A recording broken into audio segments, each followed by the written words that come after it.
Hello दोस्तों, कैसे हैं आप सब। आशा करते होंगे आप बिल्कुल ठीक हैं। आज का जो मेरा वीडियो रहेगा इसमें हम पढ़ेंगे एमसीक्यू टाइप क्वेश्चन के बारे में। जैसे आपको पता है कि यूपी एनएचएम जो हमारा वैकेंसी आया है 17,291 पोस्ट के लिए, इसमें हमारी स्टाफ नर्स और एनएम की वैकेंसी हैं। ठीक है, साथ ही साथ लैब टेक्नीशियन और फार्मासिस्ट की, एलोपैथी फार्मासिस्ट की भी वैकेंसी हैं। ठीक है, तो उसी क्रम में आपके हम सिलेबस को कवरअप कर रहे हैं। हमारे यूट्यूब चैनल पर आपको theory class, MCQ type question और आपके जैसे एग्जाम में 100 क्वेश्चन आना है, सेम उसी प्रकार की 100 क्वेश्चन की सीरीज मिल जाएगी, प्लेलिस्ट में मिल जाएगी। आप वहां पर क्वेश्चन जाके देख सकते हैं। आज ही एक वीडियो अपलोड किया है 100 क्वेश्चन का, उसमें से आपके एग्जाम में 100 क्वेश्चन आना है, सेम वैसे भी है। ठीक है, तो मैं आपको बता दूं, आप तैयारी हमारे साथ कीजिए, बिल्कुल भी फ्री, एकदम अच्छे अच्छे नोट्स बना लीजिए, क्योंकि अब तैयारी हम करवाने वाले हैं अपने यूट्यूब चैनल पर। ठीक है, और साथ ही साथ हम आपको बता दें, जो आपके यूपी जो हमारा एचएम का एग्जाम होना है, उसमें आपका 80 नंबर तो आपका सब्जेक्टिव है, यानी कि आप सब्जेक्ट से, और आपका 20 नंबर जो रहेगा वो आपके computer, GK GS reasoning and computer science, यही सब रहने वाला है। ठीक है, तो आप 80 नंबर की तैयारी वहाँ से कर सकते हैं, जहाँ हम थ्योरी क्लास करेंगे, और आपका जो बचा 20 नंबर जो हमारा नॉन टेक, यानी कि आपके सब्जेक्ट से नहीं पूछा जाना है, उसको भी हम तैयारी करवाएंगे। ठीक, आज हमने वीडियो एक अपलोड किया था, उसमें 100 क्वेश्चन करवाया है, आप उसको देख सकते हैं। ठीक है, तो आशा करते हैं आपको वीडियो पसंद आएगा, अभी देखना जरूर। तो चलिए स्टार्ट करते हैं आज का पहला क्वेश्चन। और हम ये वीडियो जो बना रहे हैं, ये चैप्टर वाइज एमसीक्यू है। जैसे यूपीएनएचएम के जो हमारा एनएम का सिलेबस है, उसमें पहला चैप्टर दिया हुआ हमारा है स्वास्थ्य के निर्धारक तत्व। तो उसी से हमारे जो भी रिलेटेड क्वेश्चन बनेंगे इस वीडियो में डिस्कस करने वाले हैं, यानी कि टॉपिक वाइज भी हम क्वेश्चन करवाएंगे, साथ ही साथ 100 क्वेश्चन करवाने जिससे आपके एग्जाम में आना है, और मैं जीके वाला भी पोर्शन कवरअप करूँगा। ठीक है, तो आप बिल्कुल तैयारी हमारे साथ कीजिए, और एग्ज़ाम आपका 2 महीने से 2.5 महीने के अंदर कंडक्ट हो जाएगा, क्योंकि यूपीएनएचएम बहुत जल्दी ही एग्जाम कंडक्ट करवाता है। तो बात करेंगे पहले क्वेश्चन की, इनमें से कौन सा घटक स्वास्थ्य का निर्धारक है। जो हमारा समाज होता है, ये हमारा स्वास्थ्य निर्धारक का काम करता है, तो ऑप्शन नंबर इसका बी करेक्ट हो जाएगा।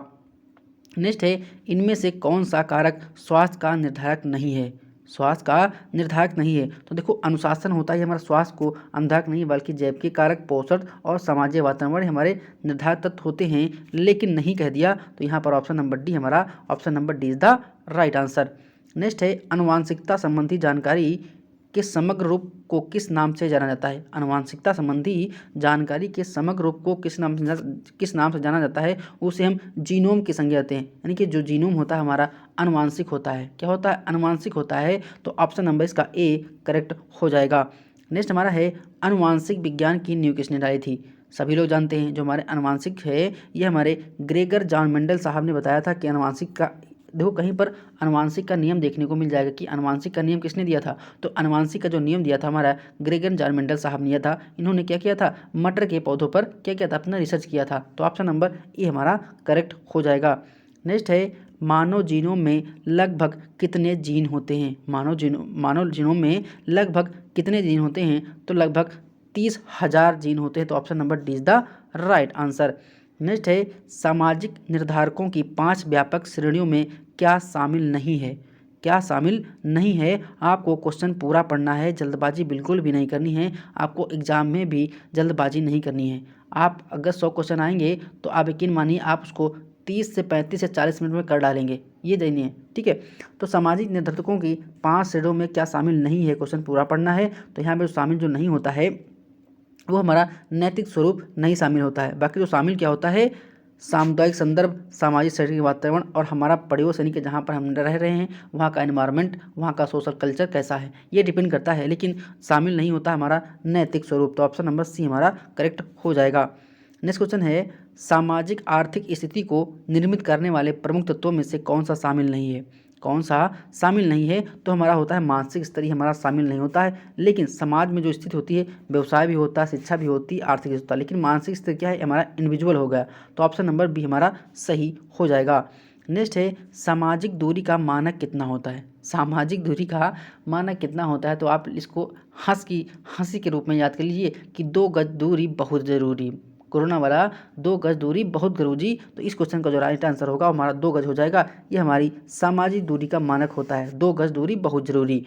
नेक्स्ट है, कम पढ़ी लिखी आबादी मुख्यतः ग्रामीण आबादी में स्वास्थ्य के प्रति क्या होती है, स्वास्थ्य के प्रति सचेतता नहीं पाई जाती, यानी कि गांव में लोग अपने स्वास्थ्य को लेकर अवेयर नहीं होते हैं, जागरूक नहीं होते हैं, सचेत नहीं होते हैं, तो ऑप्शन नंबर सी हमारा करेक्ट हो जाएगा। गांव के लोग थोड़ा अनपढ़ होते हैं, कम पढ़े लिखे होते हैं, अनपढ़ नहीं कहेंगे भाई, सभी लोग पढ़े होते, ठीक है। तो कम पढ़े लिखे होते हैं, अनपढ़ नहीं कहेंगे हम, कम पढ़े लिखे होते हैं, तो उनमें स्वास्थ्य को लेकर जागरूकता कम होती है, इसीलिए इसका जो राइट आंसर होगा हमारा सचेतता नहीं पाई जाती, कि वो जागरूक नहीं होते हैं, जागरूक नहीं होते, अवेयर नहीं होते हैं। तो ऑप्शन नंबर सी सही हो जाएगा। नेक्स्ट क्वेश्चन है, इनमें से असत्य कथन का चयन करिए। असत्य क्या है? शारीरिक वातावरण निर्धारक के अंतर्गत आता है, उसे हम क्या बोलते हैं? तो जो निर्धारित तत्व होते हैं उसे हमारे पर्यावरण हो गया, जलवायु हो गई, ठीक, ये हमारे निर्धारित तत्व होते हैं। तो बोला है अंतर्गत आता है, तो उत्तम शिक्षा, सुविधा एवं स्वच्छ जलवायु की अवधि महत्ता नहीं होती, यही हमारा असत्य है। बाकी सत्य क्या है? मानव के सही घटना एवं उसकी कार्यशूलता संबंधित होती, बिल्कुल सही है। संतुलित आहार, मानसिक स्वतंत्रता आदि की भूमिका, ये भी सही है। जीविकोपार्जन के प्रयास की क्षमता होनी चाहिए, ये भी सही है। लेकिन यहाँ पर जो हमारा गलत है, यहाँ नहीं गलत होता है, तो option number C is the right answer, ये हमारा गलत ऑप्शन है। नेक्स्ट है, पोषण संबंधी आयाम नहीं है। पोषण संबंधी क्या जो आयाम नहीं है, वो हमारा सांस्कृतिक जो आयाम होता है, ये हमारा पोषण संबंधी आयाम नहीं होता। तो option number D is the right answer. Next है, वे राज्य जहां गंभीर रूप से कुपोषित बच्चे बहुत कम अथवा नगण्य होते हैं, उसे हम क्या बोलते हैं? उसे हम क्या बोलते हैं? लक्षद्वीप हमारा स्टेट, लक्षद्वीप में बहुत कम और कुपोषित बच्चे देखने को मिलते हैं। तो option number A is the right answer. Next हमारा है, गंभीर तीव्र कुपोषण SAM से प्रभावित सर्वाधिक बच्चों वाला राज्य कौन है?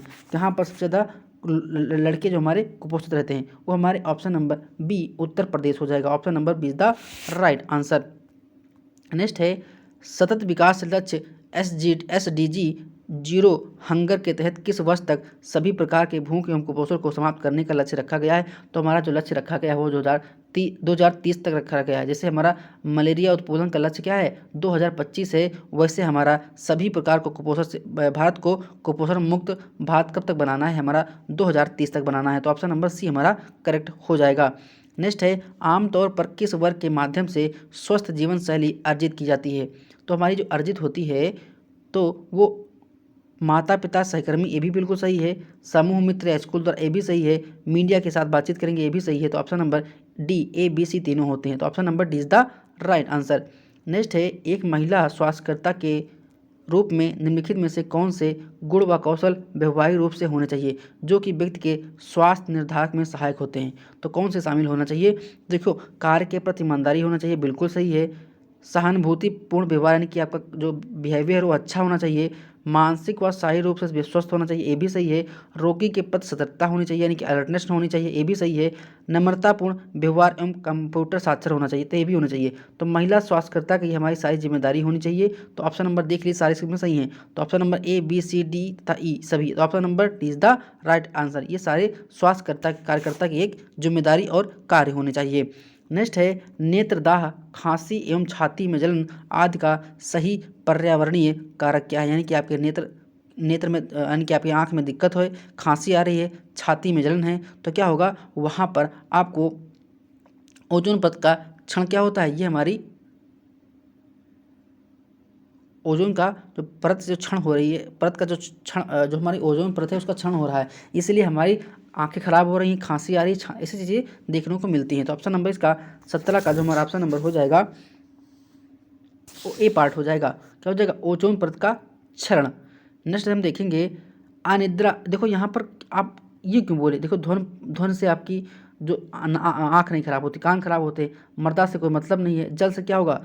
आपको हैजा हो जाएगा। इसीलिए इस क्वेश्चन को ऑप्शन नंबर थोड़ा डाउट करने वाला है, तो ऑप्शन नंबर, इसीलिए ये ऑप्शन डिपेंडेंट क्वेश्चन था, तो यहाँ पर जो राइट आंसर होगा ऑप्शन नंबर ए हमारा सही हो जाएगा।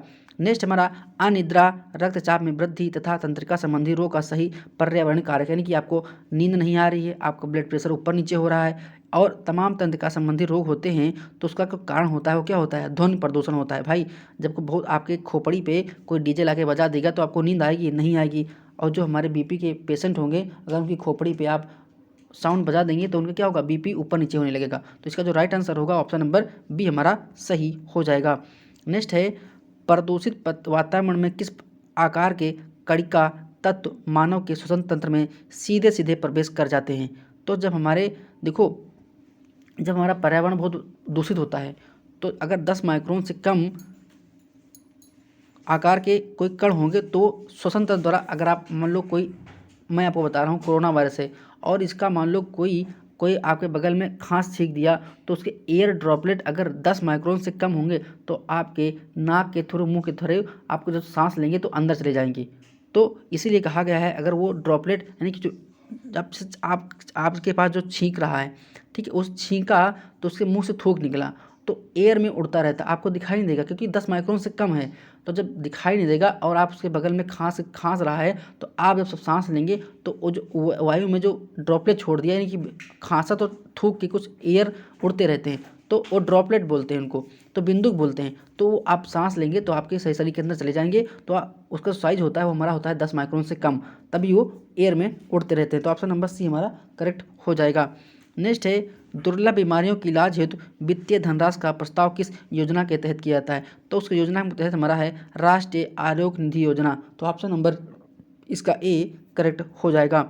नेक्स्ट है प्रदूषण को कम करने के लिए कोयले व जीवाश्म ईंधन के प्रयोग को खत्म करने के लिए नवंबर 2021 में संपन्न पर्यावरण सम्मेलन यानी COP26 का आयोजन कहाँ किया गया था? जो हमारा 26 आयोजन किया था ये हमारा ग्लासगो यानी स्विट्जरलैंड में हुआ था। COP26 यानी कॉन्फ्रेंस ऑफ पार्टी, इसका फुल फॉर्म होता है कॉन्फ्रेंस ऑफ पार्टीज 26 का जो आयोजन हुआ था हमारा ग्लासगो में देखने को मिला था। इसमें पर्यावरण पर बहुत ज़्यादा ध्यान दिया गया था।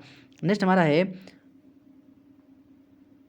वर्ष 2021 में संपन्न पर्यावरण सम्मेलन COP26 में वैश्विक तापमान वृद्धि कितने डिग्री सेल्सियस तक नियंत्रित रखने की रक्षा की गई? तो हमारी 2.3 डिग्री सेल्सियस। कितना? 2.3 डिग्री सेल्सियस। तो ये हमारा टॉपिक वाइज MCQ क्वेश्चन था। जैसे आपका पहला टॉपिक है श्वास के निर्धारित तत्व, तो उसी से जो MCQ टाइप क्वेश्चन बने हैं उसी को मैं लेकर आया हूँ। अब साथ साथ हम आपको चैप्टर वाइज MCQ कराएंगे और आपको प्रैक्टिस सेट भी करवाएंगे, जैसे आपके 100 क्वेश्चन एग्जाम में आना है। ठीक है, तो तैयारी करिए हमारे साथ। मेरे यूट्यूब चैनल पर आपको सारा मटेरियल मिल जाएगा पढ़ने के लिए। ठीक है, अगर आपको वीडियो पसंद आया तो प्लीज़ वीडियो को लाइक करिए, शेयर करिए, सब्सक्राइब करिए और देखते रहिए हमारे यूट्यूब चैनल एग्जाम आरजू क्लासेस। मिलते हैं नेक्स्ट वीडियो में। धन्यवाद, शुक्रिया, आपका दिन शुभ हो, मंगलमय हो।